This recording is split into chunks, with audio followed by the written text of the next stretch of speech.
Hello, I'm Nathan Lepetz. I'm going to be streaming Elves over the next little while and recording videos for YouTube for Legacy Elves. Today I'm going to go over the deck and the deck tech and do a short little video on that, and then I'll record separate videos for each round. Alright, so the land base is pretty straightforward. You play 2 Dryad Arbor.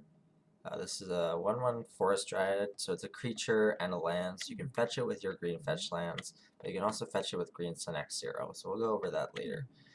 There's 3 Bayou for sideboard, 2 Forest for main board.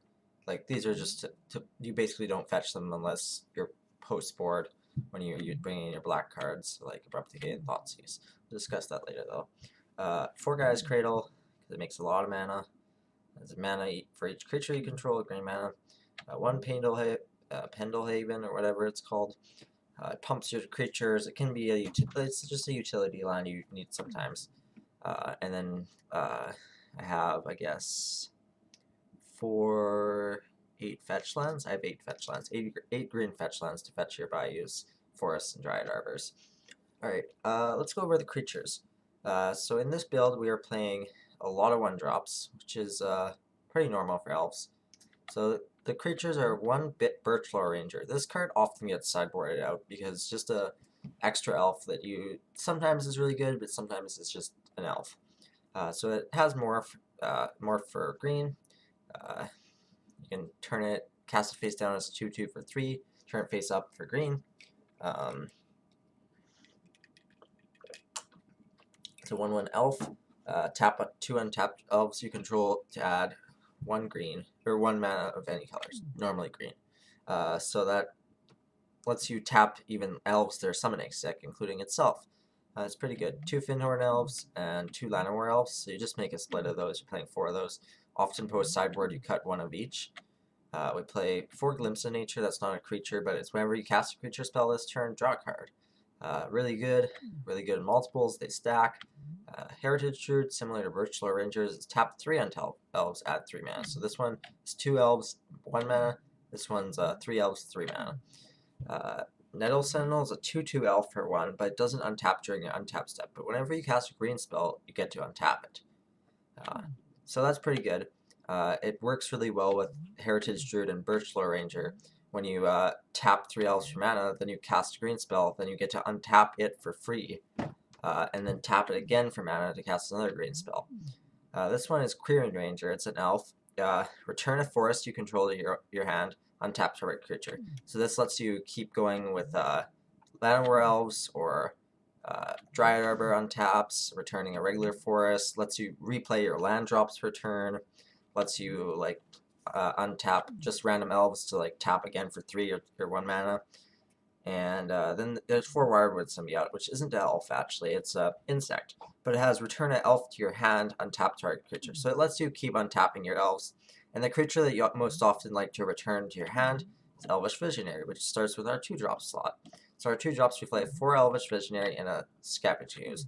Elvish Visionary is a 1/1 elf for 2 mana. When it enters the battlefield, draw a card. This is really powerful with Wirewood Symbiote because you can return it to hand once a turn. Also, I forgot to mention that Wirewood Symbiote and Clearing Ranger only work once a turn, but once a turn can be in your opponent's turn too, so it's twice every turn cycle. Now, so you bounce Elvish Visionary in your turn, recast it, wait till your opponent's turn, bounce it back to your hand, recast it in your turn, bounce it again, recast it in your turn, do it the same, repeat. Scavenging Ooze is for graveyard decks, also just to gain a bit of life.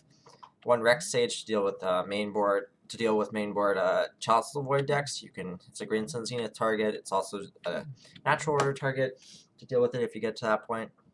Yeah, the dog stinks. 3 natural order. Sacrifice a green creature's additional cost to cast a spell. It's 4 mana. Search for any green creature and put it on the battlefield.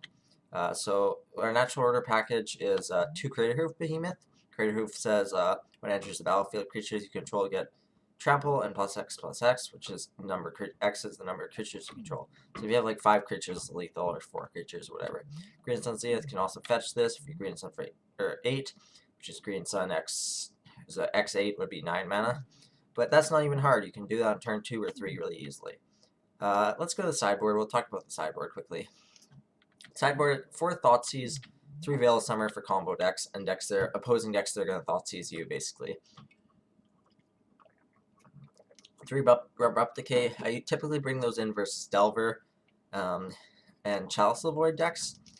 Collector Oof is good against like any artifact decks. It's a really good green Sun Zenith target. Some people play in the main board, but I just choose to play in the sideboard. 3 Leyline of the Void. Those come in against graveyard decks, obviously, and 1 Progenitus. This is protection from everything. Basically, the only way you get it out is natural orders generally. So it's post sideboard. 90% of matchups, I side out 1 Crater Hoof and bring in the Progenitus. It's just like extra win con, basically, that most decks can't deal with. The only decks that might be exception is Miracles. I might not bring it in versus, because they could just Miracle it to the bottom and then you've like done useless work. But they can also just like deal with it with the Council's Judgment or something. So that's my deck tech. Looking to do a lot of turn 2, turn 3 kills with this deck. It's a list I'm very familiar with in the recent weeks I've been streaming. My viewers introduced me to this deck. I really enjoy it, and I think it's really good. That's the video for today. Thank you so much.